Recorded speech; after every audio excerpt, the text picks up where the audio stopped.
At my dad's retirement dinner, my parents smirked and asked, "Are you still renting that tiny apartment?"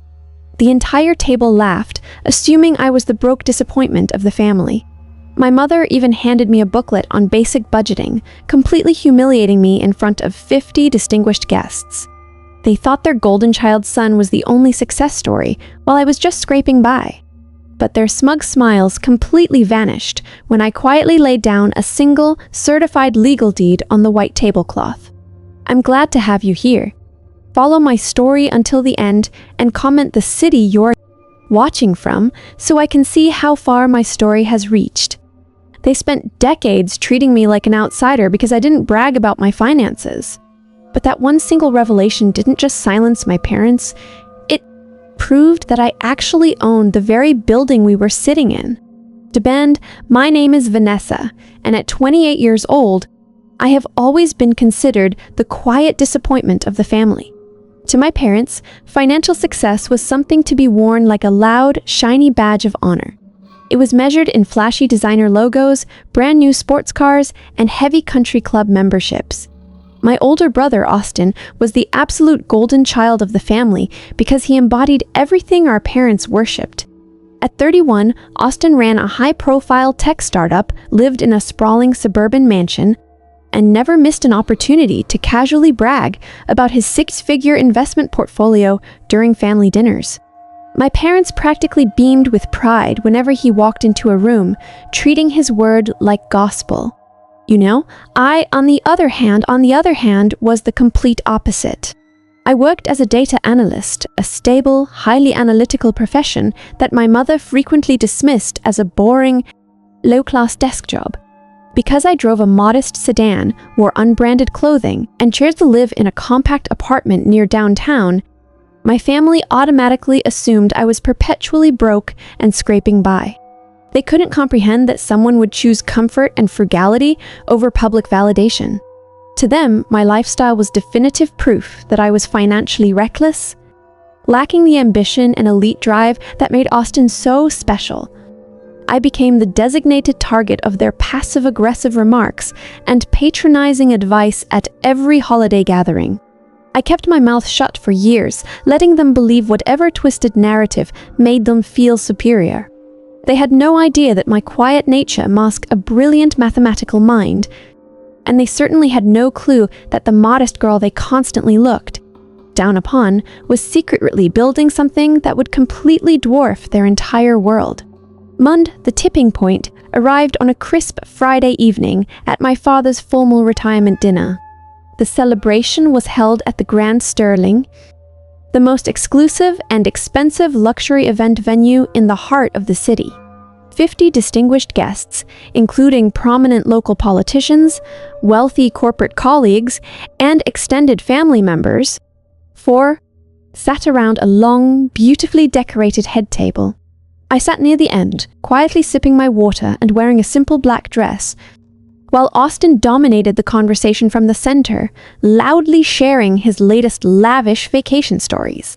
Pound halfway through the main course, my mother cleared her throat, her eyes scanning the prestigious crowd before locking onto me with a sharp, patronizing gleam. "Vanessa, darling," she said, her voice intentionally carrying across the entire room, instantly silencing the surrounding chatter.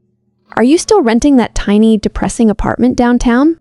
I saw a news report about rising rental prices, and your father and I are genuinely worried you won't be able to afford your monthly bills on that modest analyst's salary." Mem's collective, uncomfortable chuckle rippled through the table as Austin smirked, leaning back in his chair with casual arrogance. Before I could even open my mouth to respond, my mother reached into her designer purse and slid a glossy booklet across the pristine white tablecloth. It was a pamphlet on basic budgeting and low-income housing assistance. "We just want to help you get your chaotic life together," she added, her voice dripping with synthetic, public sympathy designed entirely to humiliate me while elevating Austin's recent purchase of a multi-million-dollar suburban home. I stared at the booklet as 50 pairs of eyes pitied me, the designated family failure, completely unaware that this public ambush would be their absolute undoing. I stared down at the budgeting pamphlet, feeling the heavy silence of the room pressing against me. But instead of the burning shame my mother expected, an icy, sharp wave of amusement washed over my entire system. I quietly slid the booklet away, looking at my parents' smug expressions. They truly believed I was a financial charity case. What they didn't know, what I had spent the last 6 years meticulously hiding from their toxic judgments, was the true, staggering reality of my financial empire. Lambda, while Austin was busy maxing out credit cards to fund his flashy public image, I was leveraging my skills as a data analyst to dissect the commercial real estate market. At 22, I had established a private, completely anonymous asset management firm under a secure shell LLC. Every single bonus, every extra dollar from my high-yielding corporate consulting side gigs, and every calculated investment return was systematically funneled directly into acquiring undervalued commercial properties throughout the metropolitan area. I didn't care about designer labels, I cared about cash flow and equity. Over more than half a decade of silent, relentless execution, my boutique firm had quietly amassed a highly lucrative portfolio of multifamily complexes, retail spaces, premium corporate offices. While my family constantly whispered about my modest lifestyle behind my back, my anonymous corporate bank accounts were generating hundreds of thousands of dollars in pure, unencumbered monthly revenue. I wasn't scraping by as a multimillionaire powerhouse, completely independent and operating at a level of financial sophistication my parents couldn't even begin to comprehend. I had kept my wealth a total secret because I wanted genuine peace, but sitting at that table, watching my own mother weaponize my privacy just to stroke her own ego, I knew the silence had officially come to an end. But the depth of their delusion went far deeper than just a simple misunderstanding of my personal finances. Over the past few weeks, my data analysis firm had been quietly monitoring several distressed commercial loans tied to prominent local families, and quite by accident, I had uncovered a devastating truth about my parents' and Austin's so-called luxury empire. The glamorous lifestyle they flaunted to the world was actually a fragile, hollow paper house on the absolute brink of total structural collapse. And Austin's high-profile tech startup wasn't a soaring success. It was a bleeding, unprofitable void that had completely hemorrhaged its venture capital. In a desperate, frantic bid to preserve their public reputation as the elite family of the community, my parents had secretly liquidated their entire life savings, mortgaged their home to the maximum limit, and emptied their retirement funds just to cover his massive debts and failing payrolls. They were completely broke, drowning in high-interest liabilities, and desperately trying to keep up appearances while staring directly into the jaws of absolute financial ruin. They weren't patronizing me out of genuine concern. They were projecting their own deep-seated financial terror onto me because they couldn't bear the reality of their failure. They needed me to be the broke one to make themselves feel secure in their chaos. I sat there watching Austin confidently sip his vintage wine, knowing that his luxury suburban mansion was already quietly heading toward foreclosure, and that the very parents looking down on me wouldn't be able to pay their own bills by the end of the month. The sheer irony of the situation was staggering, and the stage was perfectly set for a reality check they would never forget. And my mother leaned forward, her face twisted into a mask of false maternal concern as she tapped the budgeting pamphlet. "We really think it's time you signed a family financial company dependency agreement, Vanessa. Your brother Austin has graciously agreed to oversee your savings, and your father and I can help manage your monthly expenses before you end up completely destitute." Momda, the 50 distinguished guests at the table, watched intently, waiting to see if I would break down, cry, or quietly accept this ultimate, degrading public submission. Instead, I leaned back comfortably in my chair, looking directly into my mother's cold eyes, and smiled. It wasn't a smile of defeat. It was the razor-sharp grin of a grandmaster executing a final checkmate. "I appreciate your deep concern for my living situation," I said, my voice carrying clearly across the silent room.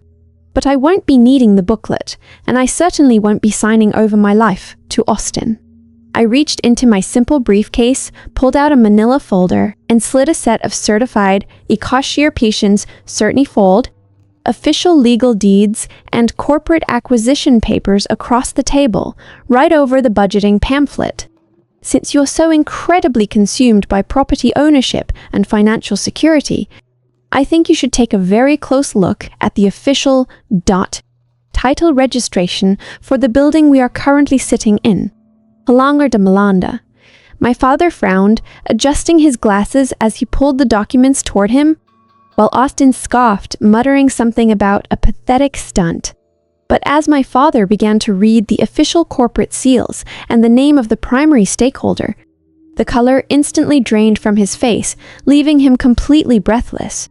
The arrogant grin vanished from Austin's lips as he leaned over his father's shoulder, his eyes widening in pure horror as they stared at the unmistakable truth printed in bold black ink. The crushing weight of absolute reality hit the head table like a physical blow. My mother stared at the documents, her lips trembling as she tried to form words, but the silence in the room was deafening. The certified corporate papers clearly stated that my anonymous asset management firm, under my sole legal signature, had officially finalized the outright purchase of the Grand Sterling luxury venue 3 weeks ago. I wasn't just a guest at my dad's retirement dinner, I was the literal owner of the entire establishment. I had bought the building free and clear with pure cash flow from my commercial real estate portfolio. How? How is this possible? Austin stammered, his hands shaking as he dropped the pages back onto the table. It's possible, because while you were busy maxing out credit cards and draining mom and dad's retirement funds to finance a failing tech startup, I was quietly building a real empire, I replied calmly, my voice cutting through their shattered pride. I turned my gaze directly to my parents, who looked smaller than they ever had in their lives. "I know your home is heavily mortgaged, I know Austin's mansion is actively entering foreclosure, and I know you are completely broke. So before you ever ask me if I'm still renting again, you should remember that your golden child is financially ruined, and you are currently sitting in a building that I completely own." The illusion of their superiority had vanished down to absolute zero in front of everyone. Kim, standing up from that head table and walking out into the cool evening air, was the most defining moment of my entire existence. It is truly incredible how a single arrogant question completely shattered a multi-decade illusion of superiority, giving me the ultimate freedom to finally step out from my family's toxic shadow. Today, my commercial real estate firm is expanding rapidly into new territories, and I am living a beautifully peaceful, genuinely wealthy life entirely on my own analytical terms. Austin and my parents were forced to quietly sell off their luxury assets to stave off total bankruptcy, their proud public reputations completely ruined by their own greed. Peel MDS. Now, I am deeply curious about everyone watching my story tonight. How would you have handled a family that constantly looked down on you while drowning in their own secret financial chaos?